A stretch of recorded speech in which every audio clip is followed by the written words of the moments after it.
Good morning, School of Light. We are in the book of Job, and it's really cool, especially the way it opens up. If you want Bible studies, let me know. We'll send them to you. They're free of charge. They come in the mail. Let's hop right to it. Chapter 1. In the land of Uz, there lived a man whose name was Job. This man was blameless and upright. He feared God and shunned evil. He had 7 sons and 3 daughters, and he owned 7,000 sheep, 3,000 camels, 500 yoke of oxen, 500 donkey, and had a large number of servants. He was the greatest man among all the people of the East. His sons used to take turns holding feasts in their homes, and they would invite their 3 sisters to eat and drink with them. When the period of fasting had run its course, Job would send and have them purified. Early in the morning, he would sacrifice a burnt offering for each of them, each child, thinking perhaps my children have sinned and cursed God in their hearts. This was Job's regular custom. Wow, this guy had 10 kids, so praying and doing sacrifice for each one. How much should we do for our 1 or 3 kids, right? That's a good question. One day the angels came to present themselves before the Lord, and Satan also came with them. The Lord said to Satan, "Where have you come from?" Satan answered the Lord, "From roaming throughout the earth, going back and forth in it." Then the Lord said to Satan, "Have you considered my servant Job?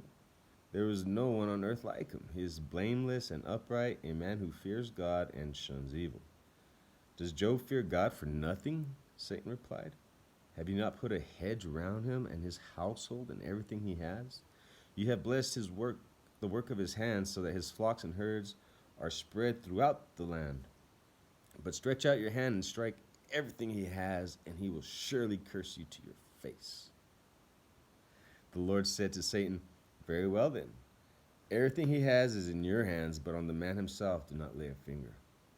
Then Satan went out from the presence of the Lord. One day when Job's sons and daughters were feasting and drinking wine at the oldest brother's house, a messenger came to Job and said, "The oxen are plowing and the donkeys were grazing nearby, and the Sabeans attacked and carried them off. They put the servants to the sword, and I'm the only one who has escaped to tell you." While he was still speaking, another messenger came and said, "The fire of God fell from the sky and burned up the sheep and the servants, and I am the only one who has escaped to tell you." Wow. While he was still speaking, another messenger comes and says, "The Chaldeans formed 3 raiding parties and swept down on your camels and carried them off. They put the servants to the sword, and I'm the only one who has escaped to tell you." While he was still speaking, yet another message. So bad news after bad news after bad news. While he was still speaking, yet another messenger came and said, "Your sons and your daughters were feasting and drinking wine at the oldest brother's house, when suddenly a mighty wind swept in from the desert and struck the 4 corners of the house. It collapsed on them, and they are dead. I am the only one who has escaped to tell you."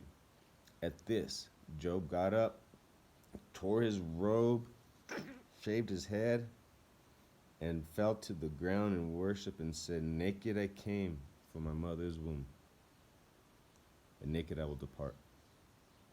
The Lord gave, and the Lord has taken away. May the name of the Lord be praised." Wow. After all that,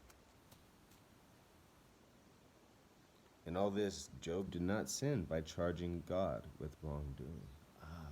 Charging God with wrongdoing. How many times do we do that? That's a powerful last verse, sentence. In all this, Job did not sin by charging God with wrongdoing. If you want Bible studies, let me know. They're doctrinally sound. They're free of charge. They come in the mail, and when you complete them and you complete the series, you receive a certificate of completion.